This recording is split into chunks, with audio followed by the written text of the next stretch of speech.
Great weeks to spend on our local trails, and that's what Angela Kelly is doing this morning. She joins us live from the Pere with more. Hi, Ange. Hi, Pete. Good morning. It is such a beautiful morning out here on the Fox River Trail. And you know, if I were out riding on my bike on this trail like I am this morning, I would need to pay to use this trail. And I could stop at one of several kiosks along the way to make sure I make that payment. So with us here is Matt Creasy. He's a trail supervisor. Good morning to you. Good morning. So who else besides bicyclists need to pay to use the Fox River Trail? The other allowable uses for paying would be inline skaters and then horseback riders in the areas where horseback riding is allowed. And that's anyone 16 years of age or older that would have to pay. Anybody under 16, that's free to use. Okay, it's also free for people who are walking or running? Yes, walkers, dog walkers, runners, those are all free recreational. Okay, so if I need to pay, how much is it and how can I make that payment? Well, we have 7 different kiosks like the one that we see here along the trail. And at each kiosk, we have a blue pedestal just like this one here. And on top you can see the directions. But what we would do is we'll lift this lid up. Inside you'll find all of these paper envelopes.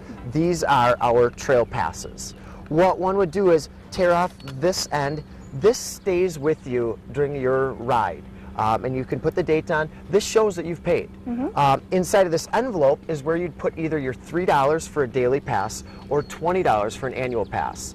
For your $3 on the back side, you can check daily, state trail. For an annual, you would check the annual state trail, and with that you would need to fill out your information because an annual pass would be mailed to you within 2 weeks if you did that. Okay, and what's nice is there are several businesses along the trail, and they have them listed right on these kiosks where you can also stop and purchase passes. Where does all this money go?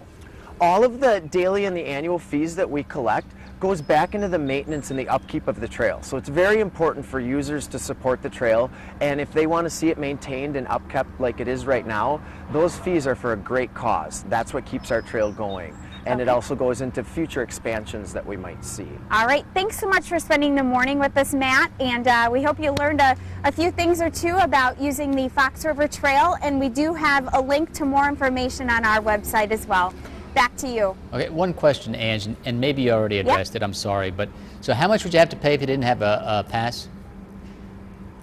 If you didn't have a pass? Yeah, if they caught you and you didn't have one of those passes. Oh yeah, good. Okay, so if do you guys police it with stopping people and checking to see if they have their passes? I mean, what could be the punishment if I didn't have it? Yeah, that's a great question. You are required once you have your pass. It is a state law to have a pass. You should be displaying it. If you didn't want to display it, you can stick it in your pocket.